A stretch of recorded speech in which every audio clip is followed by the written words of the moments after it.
Hi, Rachel. Hi, I everybody. hope that wasn't on the beginning of the video. I don't know. There might be a big, Yeah. just Hi, everybody. yeah. Welcome to Thursday. I'm just feeling, Rachel. I'm just feeling my energy is about 80%. I'm not. Just Up to bring what you 100. got, and I'll fill in the rest. You You know got what? this. Thanks. I have changed up my. I've decided I want strength in my upper body, so I have changed up my exercise routine. It's kicking my butt. Mm-hmm. It And is have you kicking my noticed butt. your appetite go up? Oh yeah. Yes. Yeah. It shocks me whenever I either get back to my strength training routine or I up my weights. Within a couple of days, I suddenly find myself just like hungry and needing to eat bigger Mm-hmm. portions. And it's so Mm-hmm. tricky because you got to, be mindful about it. You can Right. go overeat very quickly. Yeah. I'm trying to eat more protein, and egg whites have been my jam lately. There you go. Yeah. Whole real, easily. And guess what? I'm putting nutritional yeast with them too. Yeah, you mentioned nutritional yeast last Mm-hmm. week, Mm-hmm. and yeah, the brand that we both buy, I know, has like 8 grams of protein per serving, Yeah. which is just such Yeah. a great boost of protein and Yeah. flavor Mm-hmm. and yeah, texture Yeah. and kind of cheesiness. Yeah. Good. So yeah. Yes. And we've been talking about exercise and the barriers that kind of come up time and time again. I mean, it's Mhm. there's not this many. It's just this many and just Yeah. rinse, repeat. Yeah. Right. Really common, Mhm. shared among everyone, and there's not very many of them. It's kind of the same thing, same ones over and over again. So we talked about the stories we tell ourselves, the excuses. I don't have time. I'm not that kind of a person. I don't exercise. I'm not a gym rat. Mhm. I don't want to get strong and bulky. Mhm. I mean, the list goes on, and we talked about that a couple of episodes ago. Yeah. Yeah. And then, we talked about, maybe a mindset shift from Hmm. some of the stories we tell ourselves are so black and white. Hmm. Right. They're so binary, if you will, and they don't leave room. They're closed and they don't leave room for anything else. Right. And so and we've talked about shifting that to adding just a few more words to that, like yet. Yeah. Yeah. Yeah. I'm not great at this yet, or I don't enjoy exercise yet, or I've never Hmm. been good at figuring this exercise routine out yet, or I haven't Hmm. figured out a schedule to make exercise part of my normal routine yet. Even just that yet opens Hmm. up the mind to continuing to try to figure something out, and that there is an Hmm. option. There is a way to figure this out. Right. Right. Yeah. And we're really trying to close that knowledge what is it called? I have it written down. The knowing doing gap, Hmm. right? We Hmm. all know, we talked about probably in our first episode in this series that we all know we should exercise. This is not news. We're not saying Hmm. anything that's brand new or that you don't already know. Everyone knows. It's not for the not knowing about Hmm. exercise and even Hmm. how to walk or how to go, for a bike ride. Like these are all really basic, simple things. But then why don't we do it? What's that Hmm. gap between the Hmm. doing? So Right. this Right. week we talked about knowing versus embodied knowing. So, Mm. okay, up here, Mhm. cognitively, you should exercise. You want to exercise. Maybe you miss exercise. Depending on your relationship with exercise, it's in your brain, but has it connected in your heart or in your body? When Mhm. I say like knowing versus embodied knowing, what strikes in your imagination about that? Well, I mean, it's the physical doing of it. I guess it's, if I want to embody the knowing, Mhm. I actually have to, in my mind, I have to visualize myself taking the walk. Mhm. That might be the first step, and then doing the walking. But just seeing myself doing it, doing whatever the exercise is. That sounds a lot like when they talk about in visualizing your and I'm not a golfer, but see the golf swing, be the golf Yeah. swing. We can sort of experience and experience without experiencing it. Mm-hmm. We can embody it by really imagining it, picturing Mm-hmm. it, maybe Mm-hmm. picturing yourself on a walk and you're enjoying it. It smells Mm-hmm. good. And what would it be like to get out the door? And what would it feel like to get your shoes on? And, Mm-hmm. like kind of walking through it. So Right. imagining Yeah. yourself. Right. Yes. And using all the senses, like you're talking, Mm, yeah, using all of your senses, you're imagining it. What are you feeling on your skin? What are you smelling? This lilac bush that I just walked past or something like that. What are you seeing on your mhm. walk? So, how is it feeling? Is it feeling in your body? Is it a little stiff so yeah, we can really, um, when we use our imagination, we can have the experience without doing the experience. Yeah. Uh-huh. Yeah, yeah. Right. And practice it a little bit. So and I love how you kind Mhm. of broke that up into two parts. It's imagining and creating the mental imagery of experiencing it in your body and what would it feel like, and Mhm. experience it that way. And that also serves to really help build habit and build Mm. routines. If we can Mhm. picture us happening, we can picture some of the barriers along the way. Oh, that's right. Don't forget to grab my shoes and put them in my bag. Mhm. Or, Mhm. oh, that's right. I got to get my bike out and pump up my tires. Or, Mhm. oh, I've got Mhm. to call the gym and find out when that next swim class is. So, Mhm. it can get our minds thinking big picture and problem solving for barriers and Right. obstacles, and Yeah. seeing ourselves work through it. Okay, if I'm going to get up earlier, that means I've got to reverse engineer my evening. What do I Mhm. need to do in the evening to make sure I can get up a little bit earlier or get to the gym, whatever it is. So that embodied knowing starts there, and then you broke it down into the next phase, which would be the doing, Mhm. Mhm. experiencing it so that your body now understands it. Mhm.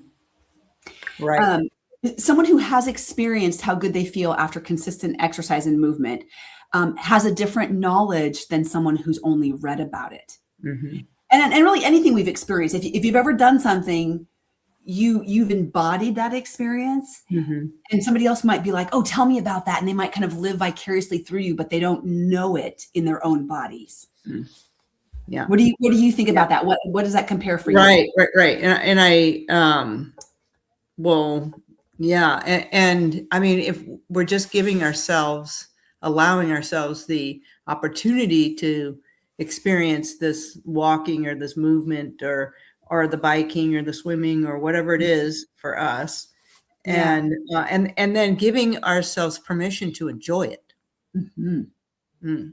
Yeah. Yeah. And so and I think if we use that kind of visualization, then that might, we can think, oh, that's going to hurt or whatever, but maybe not actually.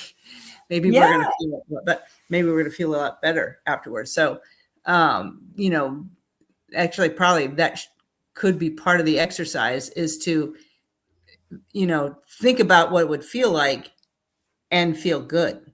Yeah. Yeah. Anticipate the goodness that's going to come. We might Mhm. know from experience that there might be a little soreness, or it might be Mhm. tiring, or we might Mhm. get sweaty, or it might feel just really hard to take that first Mhm. step. We already Mhm. know all that. But what if we envisioned and imagined it feeling good? What if Mhm. we expected it to feel good, anticipated Right. it, looked Yeah. for, okay, in what ways does this feel good right now? Mhm. Um, I do a walking group with clients, and we talk about, we take kind of a poll on how we feel at the beginning of the movement, and maybe Mm. we're a little grumpy or annoyed, and the day's been hard, or we're feeling rushed, or a little stiff. And then what's the intention for the day, right? So, or Mm. what's the intention for the movement? What do I want from this? Mm. What is my expectation from this walk? So when we set, okay, I'm going to walk or move for the next 30 minutes, and our group is the 30-minute walk. So if I'm going to be walking for 30 minutes, what am I looking for at the end? So I sort of set an intention, set an Mhm. expectation. What do I Mm. want to feel? What do I hope will happen? Okay. Yeah. What do I want to change in my brain? What do I Mhm. want to change and feel in my Yeah. body? Yeah. And there's something that happens when we set that kind of hope and It is expectation. so true. That is so true, Rachel. When you set an expectation, Mhm. what would make this great? Yes, Yeah. great question. Yeah. Yes. What would make this exercise session great? Mhm. And when we just ask that simple question at the Yeah. beginning, and then it really sets our mind in a very positive way. And, it's more than the power of positive thinking. There's real physiology here Mhm. um, that is pretty amazing. Yeah. Mhm. Yeah. It's so amazing. I have a quick walk in the morning. It's not a necessary, it's more of a get ready for the day kind of a walk versus, Mhm. you know, so that's, I love the way that we're talking about it because that's Mhm. my expectation of the walk. It's Yeah. not to, break any land speed records or, Yeah. you know, my Yeah. my expectation, what I want is to have that morning sun Mhm. exposure and breathe fresh air and maybe say, wave to the neighbors that are going to work, and just have kind of a little bit of alone time Mhm. um, before I start my day. A little quiet time before I start my day, a little Mhm. meditative time, and I look, because I have that expectation. I look forward Yes. to that, and I mean it just It you know shows up every time. shows up. It It shows up. shows up Yeah. every time. Mhm. So Yeah. that's your embodied knowing, right? Yeah. Your body and your mind and your heart and your soul, your spirit, Mhm. it all has a memory and a history of Mhm. even it only takes even just one experience to Mhm. now have an embodied knowing. Ooh, there was that Mhm. time that I walked and Mhm. this is what I felt or thought about, or this is how it helped me, or this is what was so Mhm. good about it. This is what was Yeah. so great. I want Yeah. that again. Right. And sometimes for people who are trying to close that gap between I know I should exercise, I want to exercise, but I never do it, or I can't get in Yeah. the habit. Closing that gap sometimes is as easy as someone feeling one genuine felt experience, Yeah. one Mhm. memory. So, is there a Mhm. memory you can Right. latch onto from your Yeah. past? Yeah. And if not, how Mhm. could you be willing to just be Mm. brave to start and create one Mhm. memory? Yeah. Yeah. Think of a time. Think of Mhm. a time when you enjoyed exercise. Think of Mhm. a time. And Yeah. most of us are going to be able to come up. It might go back to when we were a kid or something like Sure. that. Maybe it goes Yeah. back way far. But Mhm. because you think about kids, they move all the time. You don't have to tell Mhm. kids to move. They move. Yeah. Yeah. But yeah, if we can come up with a memory where we Mhm. enjoyed exercise or Mhm. movement of some kind, and we can, hold on to that, Mhm. and that can really help us move forward in getting back to exercise. Yeah. Right. And what I think is so insightful about what we're talking about, especially when we look back as kids. Um, it could be easy to say, well, I was a kid and I moved and nobody had to ask me to move. I just did it. Except that when people go back to their childhood and latch onto a memory of movement, it typically helps remind them of who they are Mhm. and defines an identity. So a great Mhm. example of this was my mom. My mom one time told me how much she loved to ride bikes. And I never knew this about her. And she said when she got her first bike as a kid, she couldn't believe the freedom it gave her and the feeling Mhm. of the air in her hair, and she could escape and like go wherever she wanted. There was a sense of independence and freedom and bravery and like I can do this. Look at me on my bike all by myself. And that's identity, right? Mhm. That's value. That's so much more than like I was moving to exercise to lose weight or burn calories, right? Whoops. Yeah, thumbs up. It was a reconnection of who she was as a child, and it brought back Mhm. so many great memories. Now suddenly she was like, "I need to get a bike again. I love bike riding. I Yeah. I want to tap back into that feeling because she knows it's still Right. part of who she is." Yeah. And that's the beauty of when we look back, even when we're children, even if it's a sport that you feel like you can't do right now, could you latch on to just the feeling of strength, Mhm. feeling of movement or freedom in body or Yeah. mobility? Yeah. Right. Yeah. Mhm. It's so important, Rachel, this moving your body. It's as important as breathing, Mhm. sleeping, eating. I mean, there's, moving.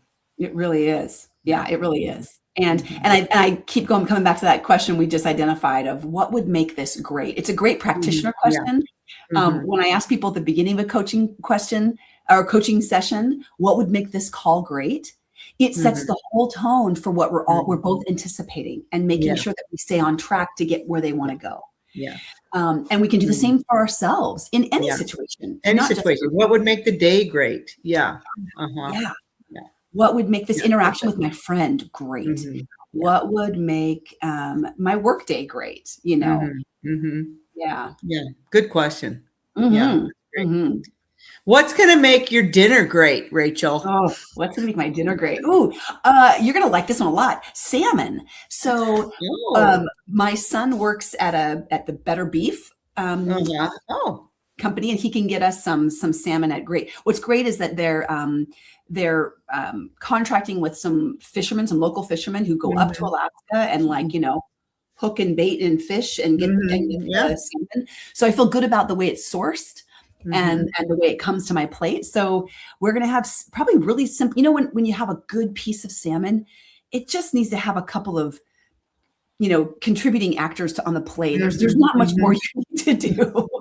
So it'll just be like a nice salad, a nice side salad. Yeah, nice. Fish is the star of the show. So that's going to make it great and so flavorful. Great. How about you? What's going to make your dinner great? Yeah, well, that is a great question. Did we catch you in a moment of not sure? Well, I'm going to be ending a fast, so I have to be kind of choosy about it. So you might do some cooked vegetables, and I don't know, maybe I'll go back to my egg whites. I don't know. It's going to be something small. Yeah, easy, light, gentle on your stomach. Yeah, easily. Maybe I have avocado there, so it's not any big elaborate meal that I've planned. My poor husband. Sorry, Kenny. Should you be He's on his own. He's on his own. You're on your own, Kenny. That's right.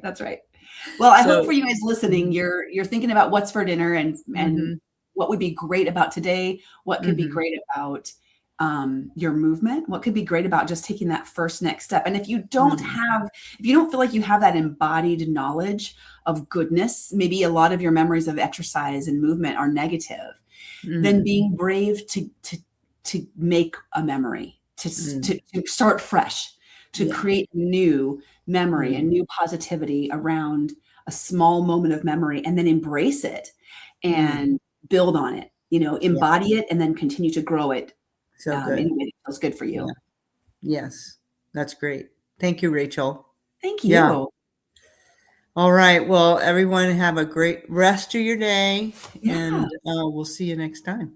All right. See you next week, everybody. Take care.